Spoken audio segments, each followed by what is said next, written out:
And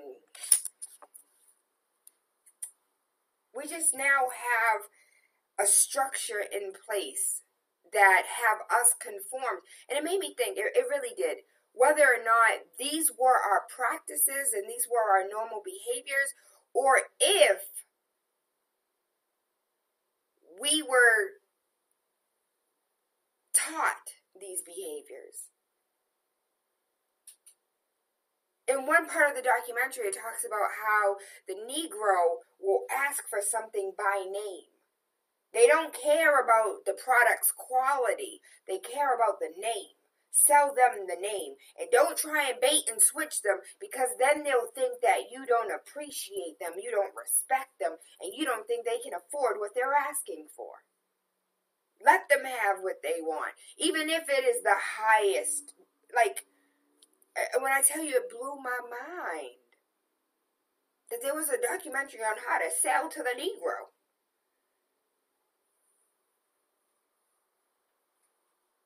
You want to talk about woke? I woke all the way up when I saw that.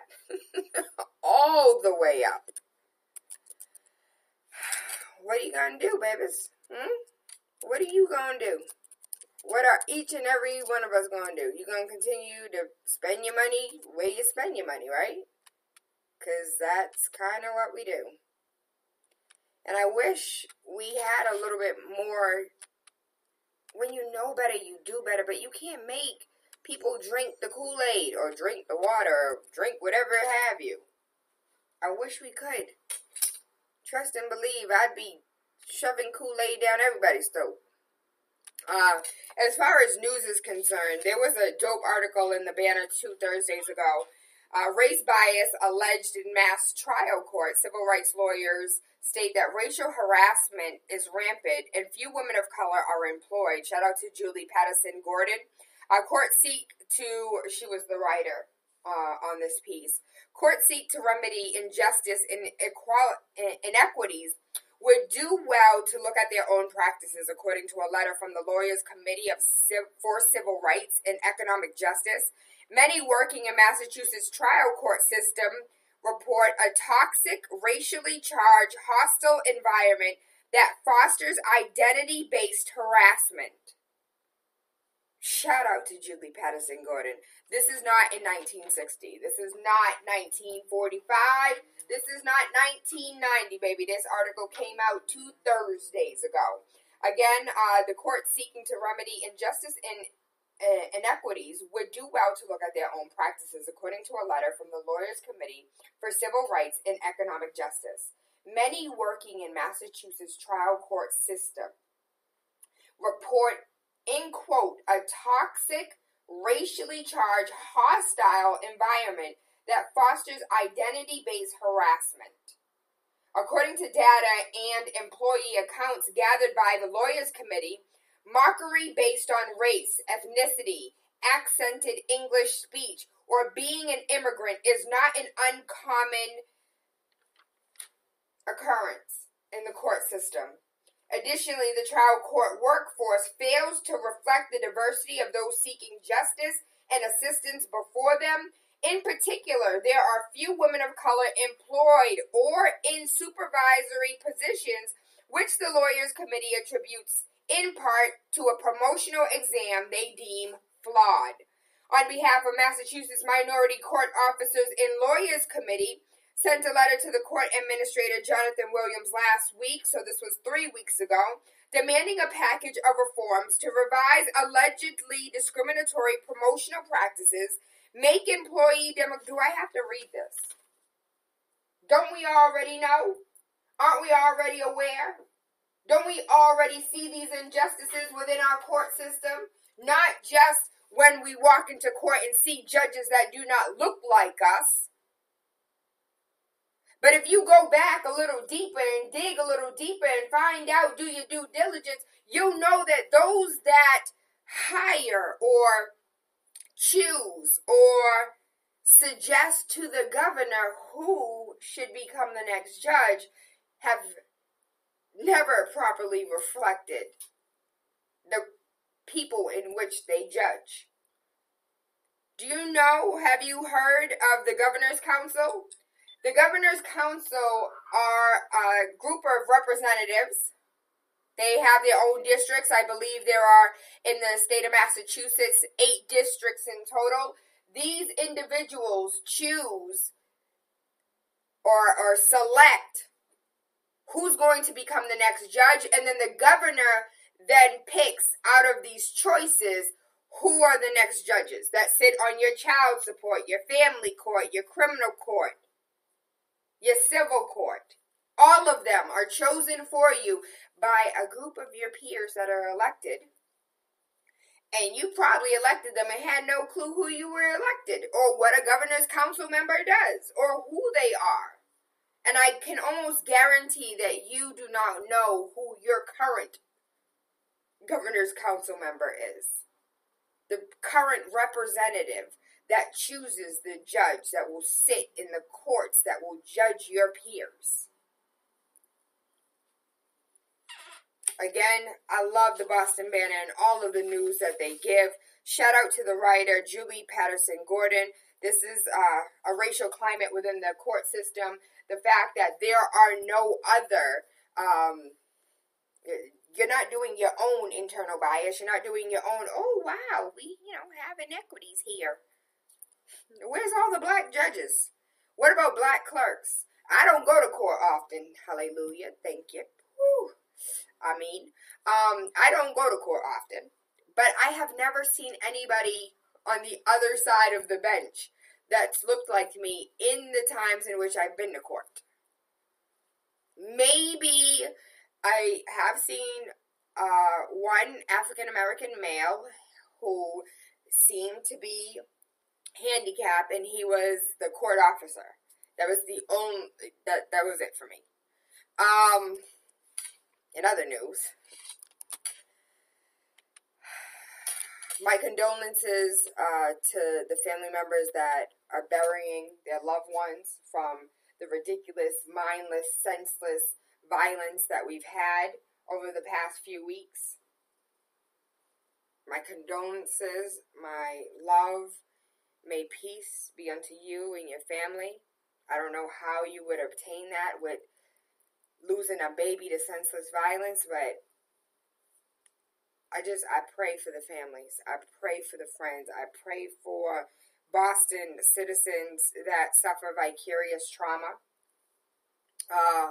New York summer of hell just got worse. JFK, LaGuardia, Newark airport employees walk off the job in a labor dispute. Transportation problems in New York City and surrounding areas just got a little bit more complicated on the heels of subway woes and officials stating that they're not paying. They're not paying.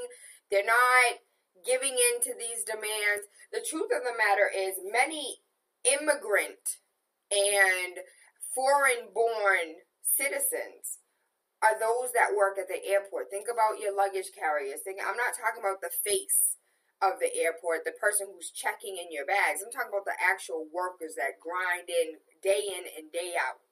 The people that are pushing people to the other side of the airport, running them to their gates. Like, I want you to think about this. They are not paid fairly.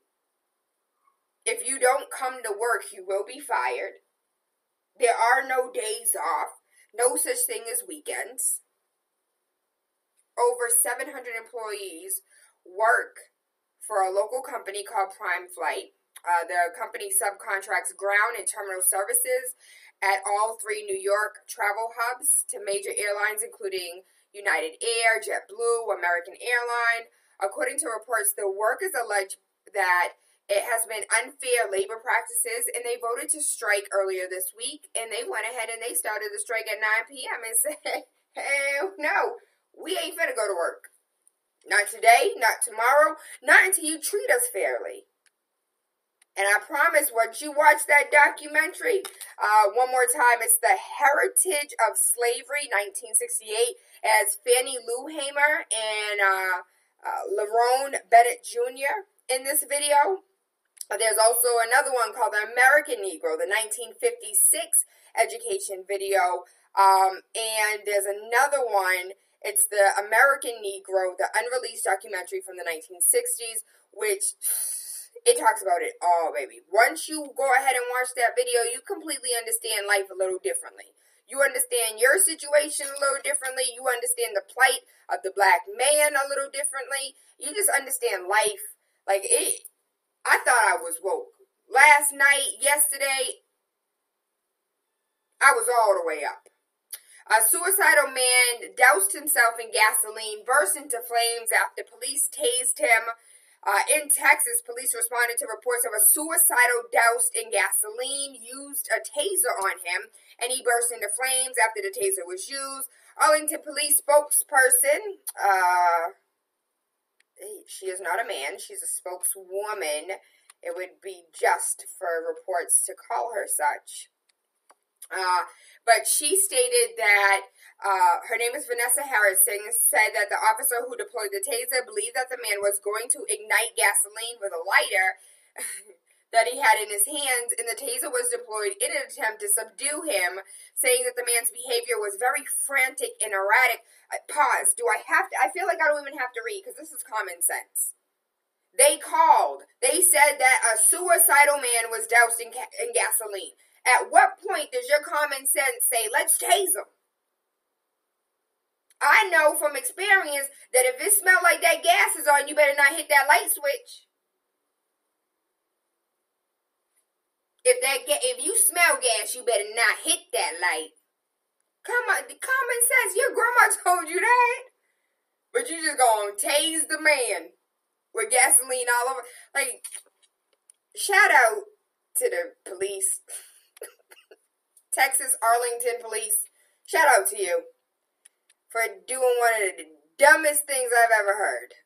Anti-BlackLivesMatter crowdfunding page was banned by UCaring, a personal injury attorney representing Baton Rouge police officers in two separate lawsuits against Black Lives Matter, attempted to raise $20,000 for cases through a crowdfunding website, but the campaign was taken down on Sunday for not being within community guidelines around promoting harmony. UCaring is an online fundraising site that bills itself as compassionate crowdfunding and optimized for success. People use the site to raise money for various needs, including medical expenses, funeral costs, etc. PBS NewsHour reports that attorney Donna Grodner set up the fundraising campaign to raise funds for two federal lawsuits that she filed on behalf of police against Black Lives Matter, which both of them target activist D. Ray McKenson, and UCaring removed her page on Sunday, and I'm glad they did. California, I read this yesterday, but I think it's important, and I think it's so important. California seeks to propose a bill that will create greater transparency, requiring law enforcement agencies to release body camera video and recording of police shootings and other significant incidences, something that has been at the center of long-standing national debate. The proposal, introduced by Democratic Assembly Phil Ting, would establish a statewide policy for when body camera footage and other audio and video recordings should be released. At a time when there is so much across the United States going on with fatal police shootings, the Assembly Bill 748 would amend California's public record statute to limit the discretion police departments have for withholding police video and would require them to release video in cases where officers have been forced or where they are believed to be in violation of law or public policy. I think this one is really, really funny. The fact that they found a KKK member. Hey, good rising, Hamanat. They found a KKK member in Charlottesville, Virginia, where hundreds of protesters came out, came out to protest either KKK Lives Matter. And reports say that there was a KKK member with dreadlocks. Yo, if you have never seen a visual oxymoron, this is a visual oxymoron. Like, this is in complete total disbelief. Like, I'm sorry, baby. Do you know where locks come from? Do you know why they are called dreadlocks? Okay? Do you know why? Do you know where they hail from? Do you know the history behind the locks on your head? KKK member, white male with locks. Baby. Visual depiction of oxymoron. The most visual depiction of oxymoron ever. Last but not least, as far as news is concerned, we're going to take a quick break and get our guest set up. Miss South Africa was dragged on social media. They took her by the hair, spun her around, and then threw her. She went ahead and went to visit orphans, HIV-positive orphans, and she was wearing gloves while having lunch with them. Anybody who knows anything, anybody who's past 8th grade health, knows for a fact that you cannot get AIDS by touching someone. You can even kiss somebody with AIDS for 3 years and drink their saliva. What is it, like 28 gallons? It's like something ridiculous. How many gallons of saliva you have to drink. I know that sounds so disgusting. Oh, my stomach's turning just like yours. 20-something gallons of saliva that you have to drink before you can even have in your body the HIV virus from the person that has AIDS.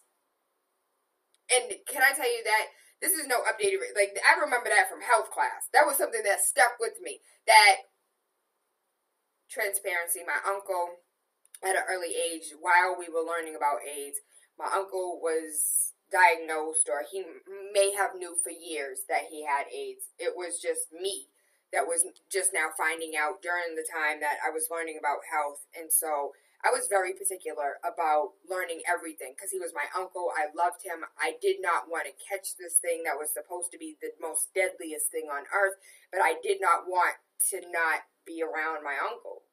So I remember health class, and for you, like, how insensitive is it to be around any children with gloves? Like, what do you say? And she was like, it was hygienic reasons. And she's a South Africa beauty queen, Miss South Africa. And she went to go sit with the orphans, have lunch with the orphans, and she was eating with gloves. And so Black Twitter dragged her through the mud. So they had memes of people wearing gloves while putting on lotion, people eating cereal with a fork and a knife, talking about I'm just being hygienic. I'm just being hygienic. I think it is so insensitive. And if that's how you feel, baby, don't be around anybody with HIV. If that's how you feel, like, around cancer patients, you feel like you have to wear masks, then, you know, there's certain things that you just should not do. Certain behaviors. Today feel like a common sense day.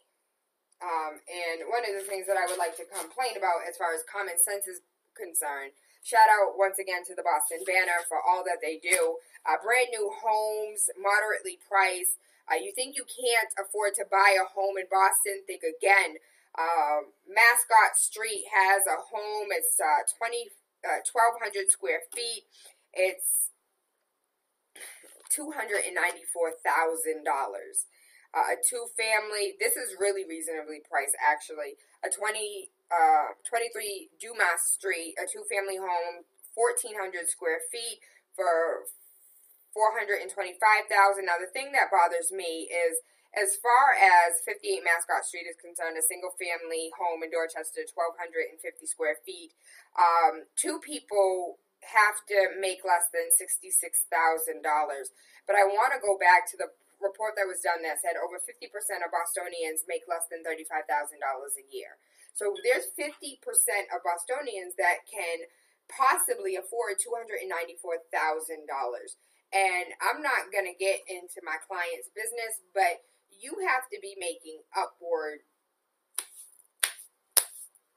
$65,000, $69,000, $72,000 before you can start looking at $300,000 houses, depending on your credit, depending on your debt to income ratio. Like, you have to be making a substantial amount of money. So technically, brand new homes, moderately priced, is not a real thing. It's not. So I'm going to go ahead and get our guest set up. I love you. I appreciate you. No fake love over here. Big City 101.3 FM, Waking Up with TaylaAndre, Monday through Friday, 5 a.m. to 7. I'm going to tell you those documentaries again when we come back, Big City.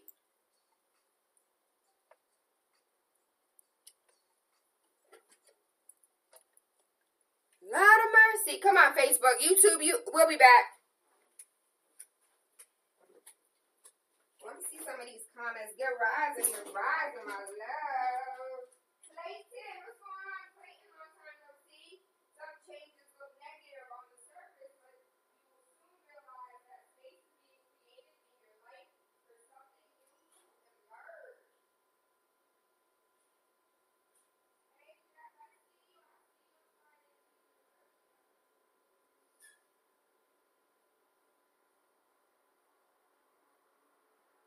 Hold the door.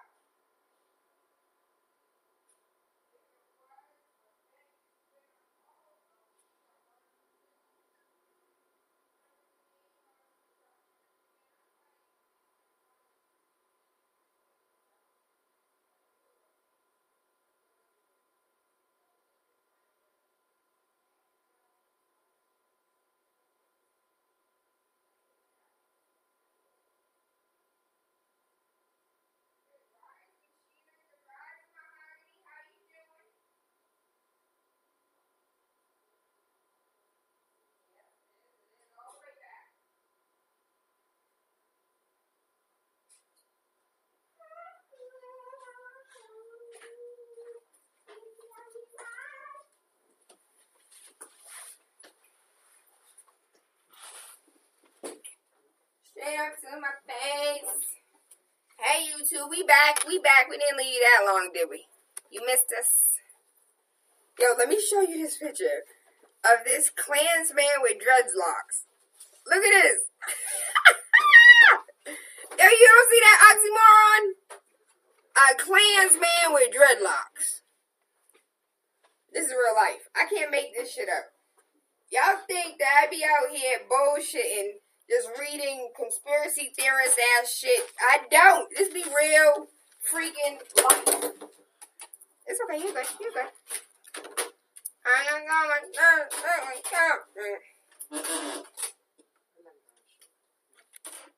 I am super fantastic. I feel good. I think I look good in my little Ethiopian garb. But I feel absolutely amazing. We got some dope people in the building today. We gonna kill it all. Kill it all. We snitching today. No. You don't even have to put those on. Because we go live, we don't keep it in the headphones. Okay. Straight up to my face. We got 50 seconds. Straight up to my face. So I'm going to start off. We're going to go back on air, and I'm going to read this. Ayanna Pressley put out a statement, and then she put out a statement regarding the incident, and so did Andrea Campbell. When did they do this? City Councilor Ayanna Pressley emailed it to me, and I called Councilor Campbell's office. And you are going to love what Councilor Campbell said. Big City 101.3 FM, Waking Up with TaylaAndre, Monday through Friday, 5 a.m. to 7. How you feeling? How you feeling? So I just want to give you a quick reminder, because yesterday we discussed this, and I'm going to go ahead and read it again.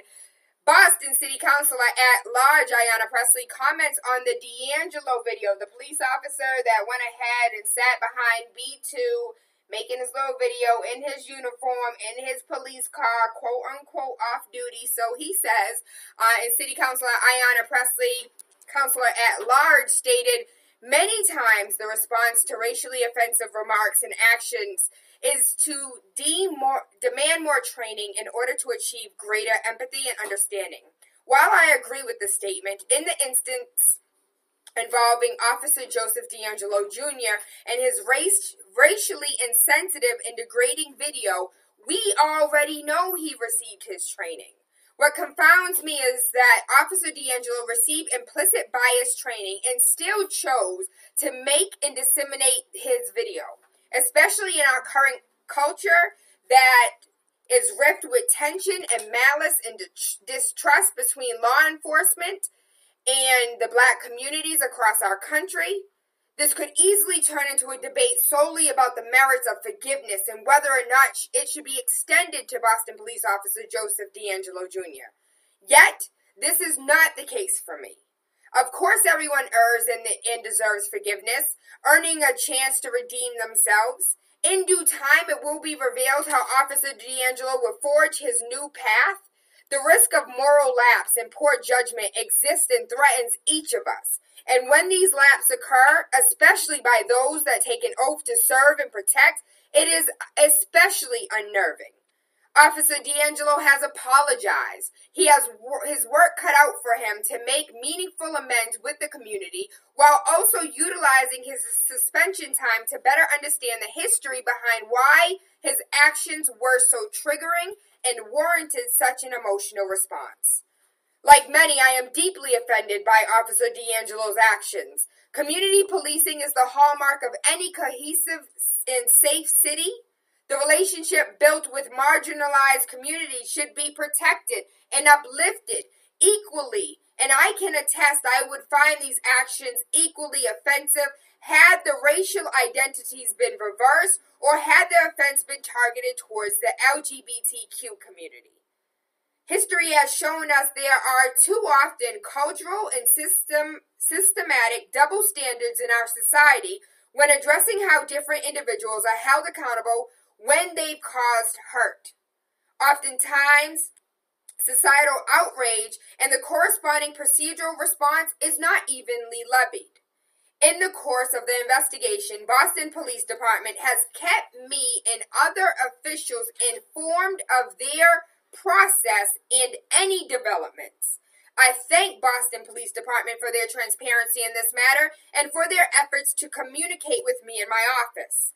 I will clarify, however, that I never made formal recommendations or endorsed the parameters for the plan of action or course of discipline outlined. Clearly, this issue is bigger than Officer D'Angelo. I remain committed to working with the Boston Police Department to address these cultural and systematic challenges. As far as Counselor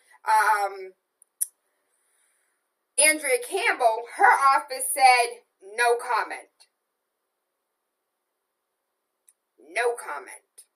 With that being said, we have in the building a representative from MAMLEO, which stands for the Minority, forgive me if I'm wrong, if I say it wrong, Massachusetts Association of Minority Law Enforcement Officers Incorporated. I am Denise DePina Reed, Vice President.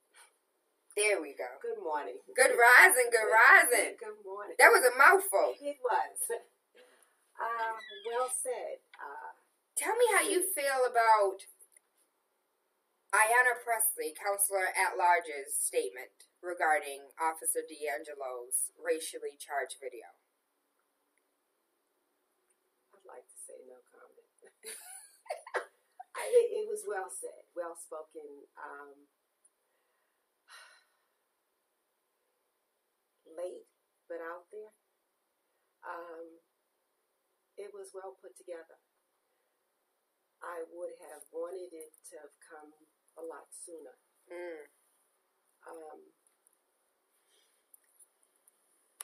This is almost a month after the fact. And she's right. She had nothing to do with his discipline. I don't know who they spoke to. The commissioner said he spoke to many leaders within the community, but I don't know who influenced him to make the decision to give him a year's suspension and 6 months to serve. I'm appalled. What about Counselor Andrea Campbell's no comment? She is public safety. I would have liked to have heard her ideas. hears her thoughts, because she is Commissioner of Public Safety or whatever her title is. I would have liked to hear her thoughts on it. It is important. It's important to the community. This is her district. She has thoughts. I know she does. I respect this woman, so I would really like to have heard what she felt about it. I'm sure her constituents would have liked to, but I respect her no comment. But I would have liked to hear what she thought about it. I'm sure you would have too. I think I have. It's much stronger words, but yeah, I'm gonna stick with the fact that she chose to say no comment. What else is there to say about that? They gave him 6 months. I'm not in favor of that. This was not a spoof. He targeted the black community. And there's a lot to be said about that. This summer, you've met your match. Jason Barrett targeted Professor Henry Gates. D'Angelo targeted the black community. There's a lot to be said about that.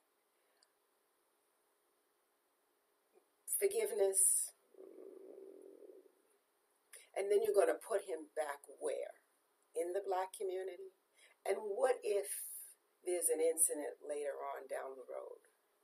What are you going to do with that? We'll cross that bridge when we get there.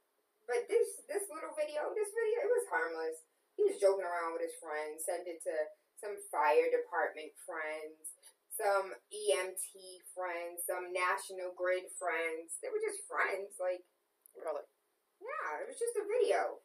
Don't you make videos and share it with your friends? No. And turn that around. Okay, if that had been LBGT. Okay. The gay people have met their match.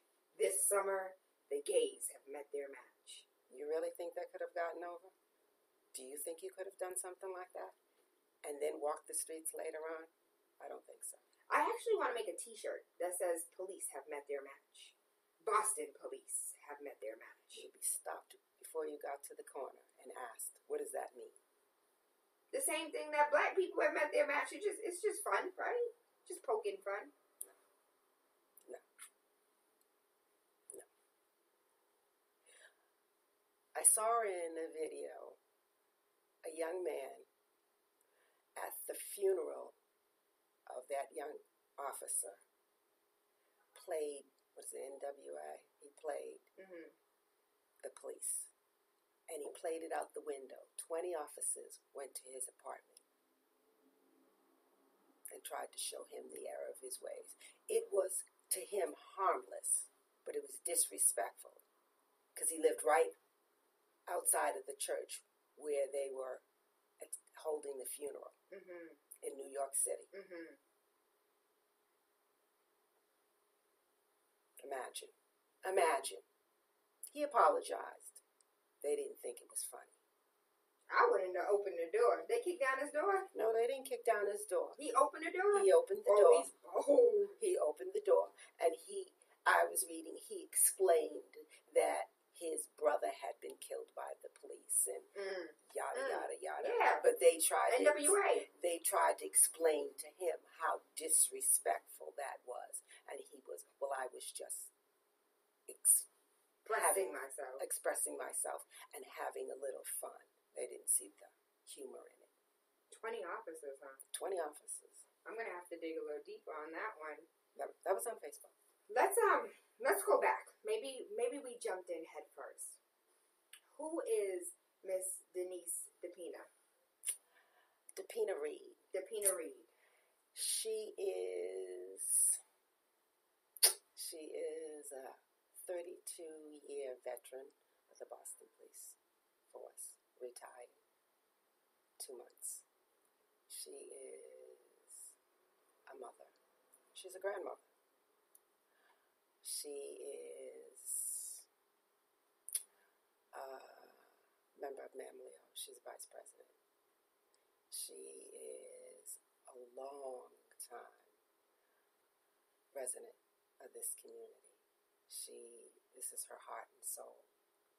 Massachusetts Association of Minority Law Enforcement Officers. That's her heart and soul.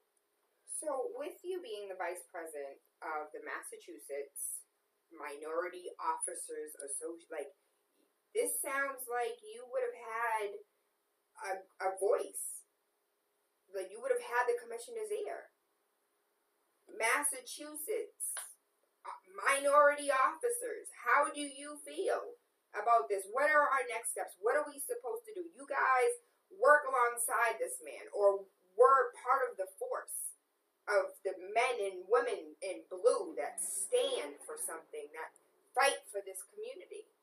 Would you not have been the voice to have been sitting next to the commissioner, guiding his decisions on this? That should be the case. I would like to say that's supposed to be the case. We try to have a working relationship with the commissioner. That's not always the case. Mm-hmm. How long has MAMLEO been in existence? 48 years. We came into fruition in 1968. Why did we come into fruition? Because of discrimination within the Boston Police Department.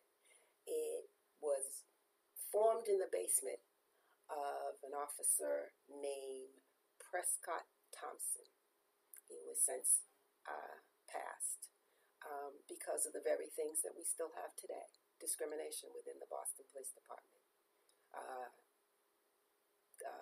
Men, there must have been about 20 of them, got together because of what we have still. And they formed, it was the Massachusetts Association of Afro-American Police. It was called MAP back then. So, what exactly is MAMLEO? What do you guys do? 46 years. What has been the contribution to the community that the community may know about, not just within the force?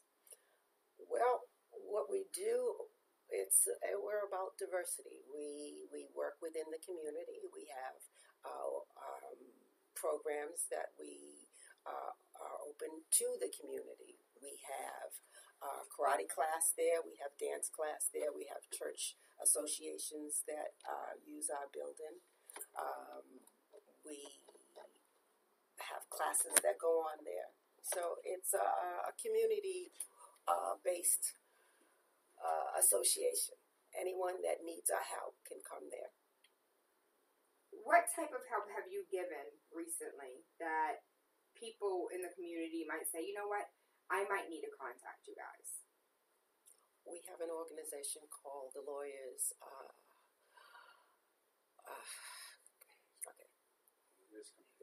Committee for Civil Rights and Economic Justice. We're partners with them.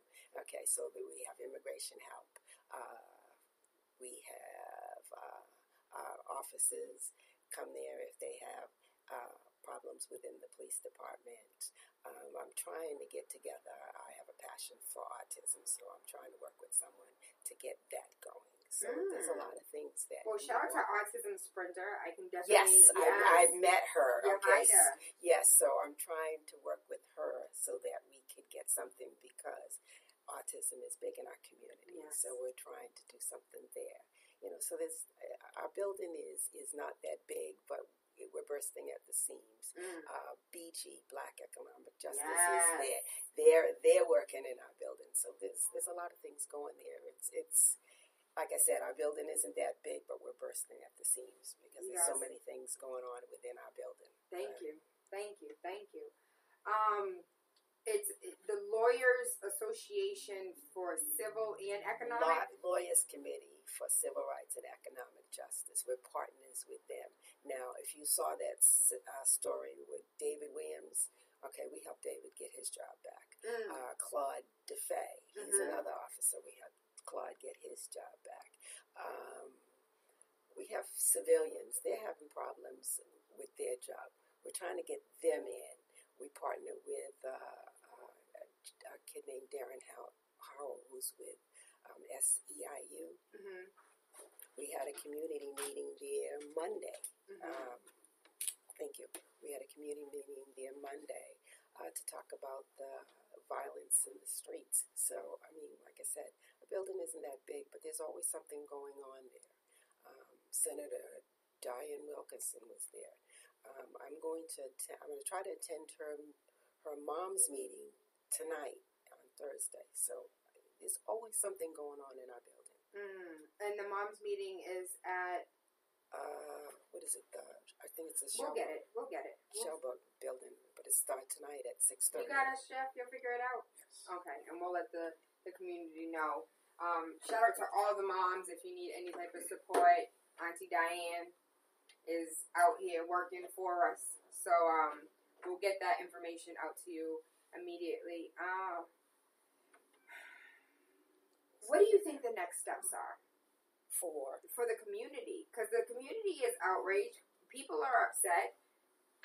People this went nationally. This video has been viral. Okay, this is me talking.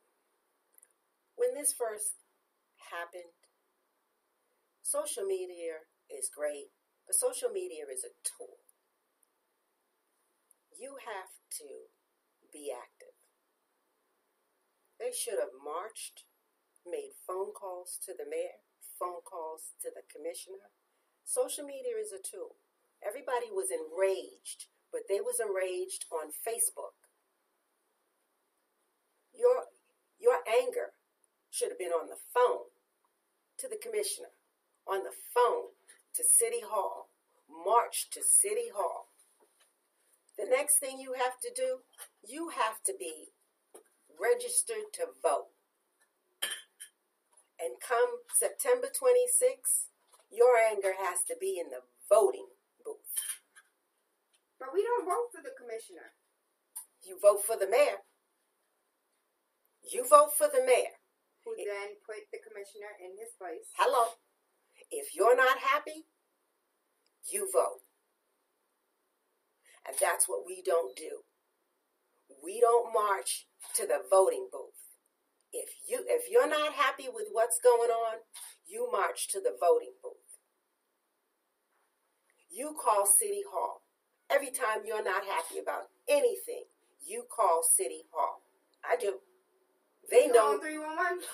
When I'm not happy about anything, they know me. Is this Denise? Yes, it is. Okay. I complain about everything.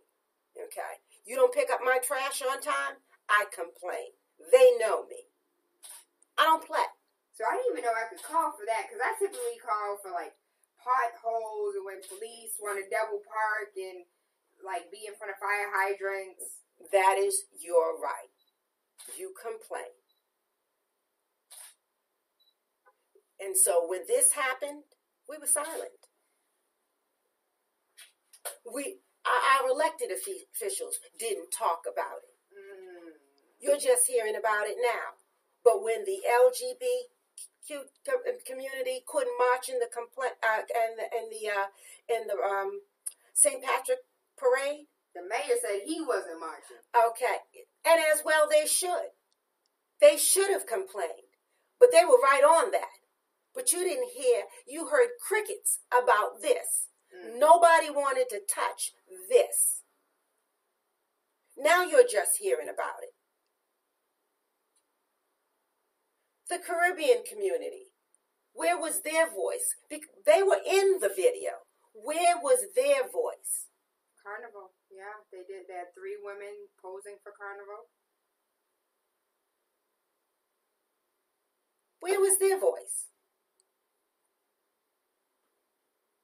And so the attitude is, if you're not upset about it, well, why should we? Give them 6 months. People will forget about it in 6 months.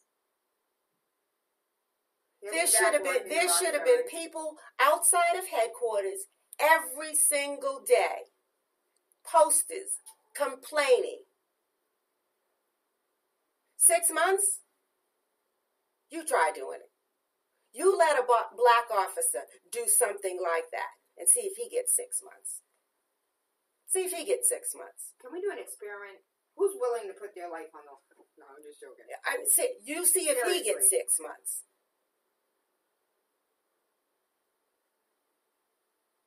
What would have been an appropriate response? Termination. Jason Barrett in 2009 called Harvard professor Henry Louis Gates a banana-eating jungle monkey. Mayor Menino said, "I want him gone." He was fired. He was fired. He was fired. He tried getting his job back. He's not on the force today. Now, that was in 2009. Yeah. Okay. I see no difference between what he did and this guy. What he said, he didn't even make a video. Those were words. Okay. Now, like I said, he targeted one man. This guy targeted a community. They were cute with it. They let the statute of limitations run out so that Justin couldn't come back and sue them. They let the other kids probation. They let him get his probation in so that he's no longer on probation. Okay, and so now he's a full officer, and the other one, okay, they let him fall on his sword, and so he's the fall guy. So you mean Leahy was on probation? He was on probation, so now he's off. Now he's the victim. Okay. How is he the victim? He was in the video. Supposedly he didn't know. So he didn't see the video? Is that what he's saying? Well, he was the victim. He didn't know that this was happening. So he's the victim. The other kid he was sent the video. Hey, okay, I'm just telling you this is how this is played out. He's the victim, okay, and then D'Angelo as the fall guy. He fell on his sword. They're going to take care of him. Okay, he's going to do his 6 months. You know, there's a saying that they used to have in the police department. You're going to take one for the team. I've heard that for 32 years. Okay, and they're going to take care of him. He's going to do his 6 months. He's going to be the fall guy. They're going to have a time for him. Okay, the union will probably get him a job. He'll be all right. Okay, then he'll come back and he'll be as good as new. So I joked when this story first broke. I joked that he was going to serve his 6 months and come back with pats on the back and locker room jokes and. No, that's just that's the way it is. Okay, you know, you're on the outside, but that's the way it is. He'll be, he'll take one for the team. That's how they talk up there. He'll take one. He'll be the fall guy. Okay, and they'll take care of him, and he'll come back, and he'll be as good as new. Did you experience any form of discrimination in your 32 years?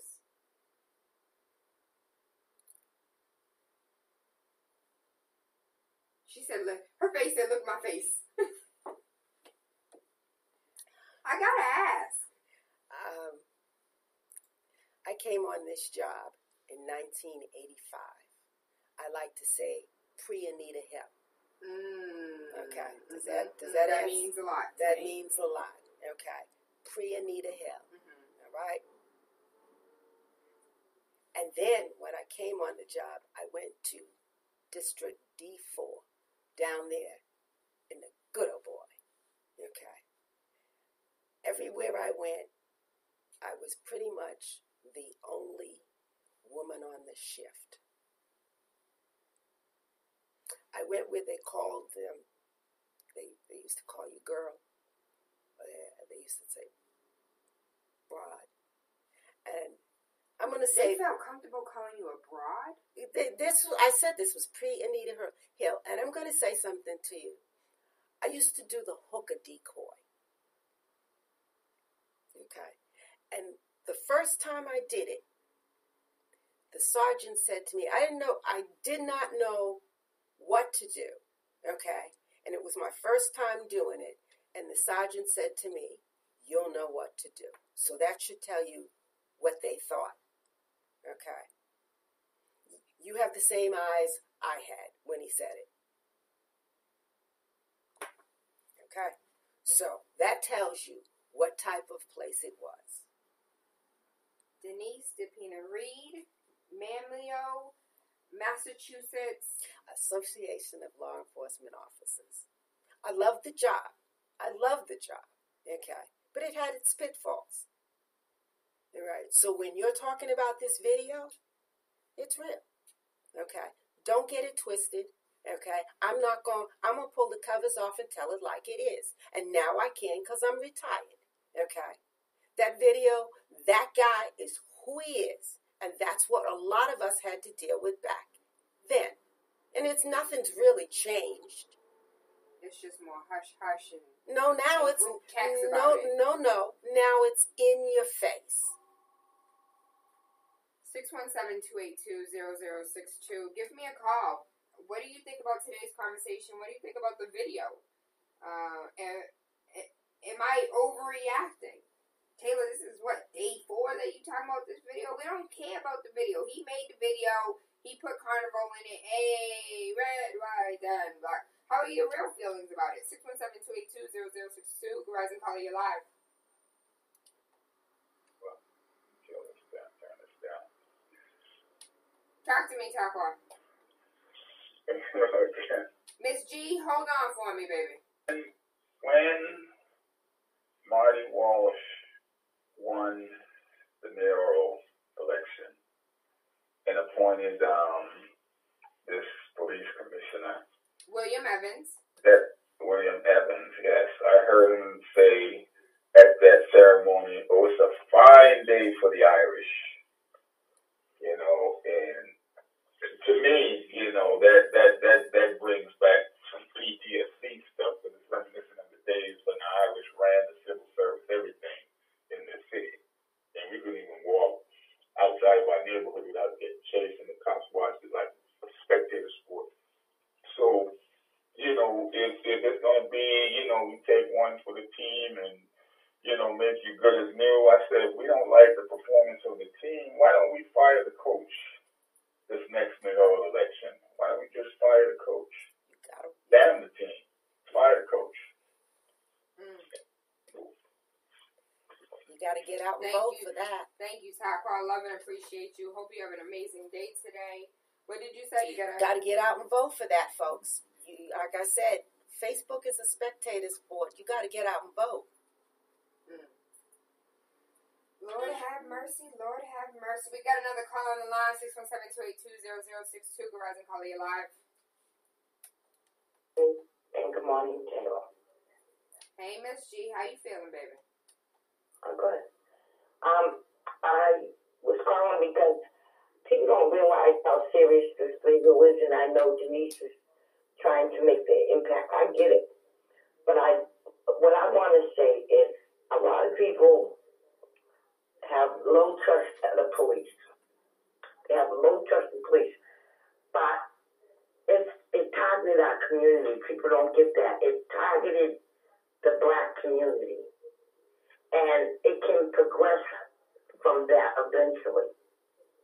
People need to go down and speak of this video. Try to vote, pick it, whatever you got to do to keep this kind of crap out of the black community. We're under attack as it is. And thank you, Denise, for speaking up about it, because when I heard about it, I was outraged. I really was. Why target our community? Why target it? We have enough problems in it as it is. So thank you for speaking up. Thank you, Miss G. We love and appreciate you. Hope you have an amazing day today. Where the young people at? Where my young people at? How you guys feel? How, you have children. Personally, if I can share my personal feelings, where the photograph that was in the video of the homeless men, that's the Dearborn liquor store. That is less than a block away from my house. My son walks down that street every single day. Sorry, every other day. I do not want this man policing my children, policing my neighborhood. Send him where he feel comfortable. Send him where he can make a video and no one will care. Where's that? I don't know, Southie. No. You know what? No. And why put him on South Boston? This is about community policing, okay?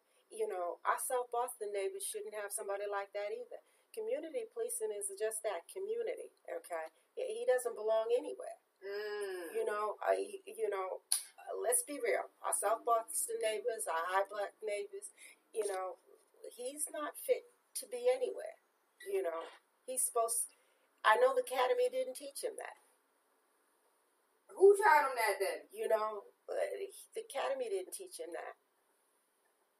So I, in my facetious ways, I joked about how 6 months is not going to change a mindset. No. 6 months isn't going to suspend his beliefs. 6 months, and he said, like, I'm not a racist. I want to prove I'm not a racist.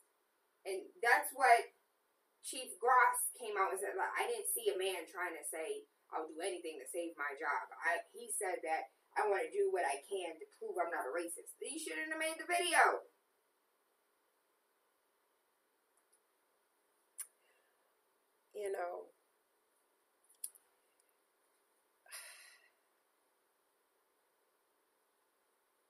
Behavior is something that's learned. When you take children and you put them down to play, what do? They play. They don't look at skin color. They don't look. They just see each other and they play.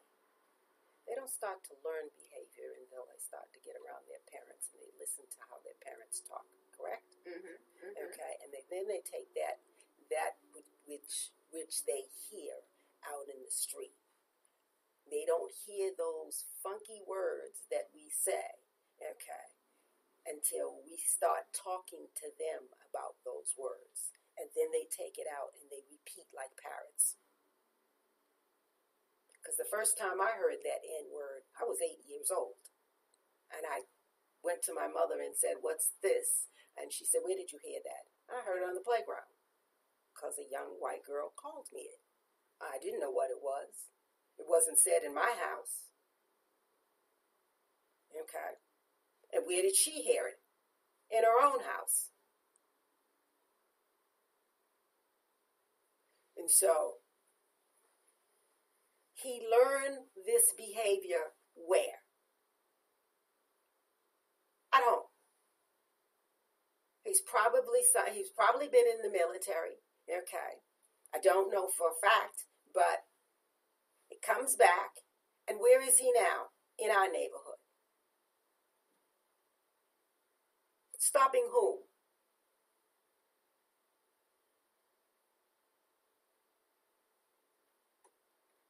Let me ask you about outside of, the discipline, outside of his behavior. I don't know this kid. I don't know him at all. But I have a son who has a son. And I'm worried about my sisters. Okay. And I don't mean my blood sisters. I mean you, my sisters who have sons. Is it too late?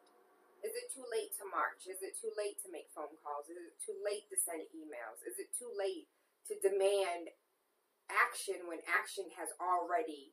I don't know. But to let the mayor and the commissioner know we're not happy, you know what?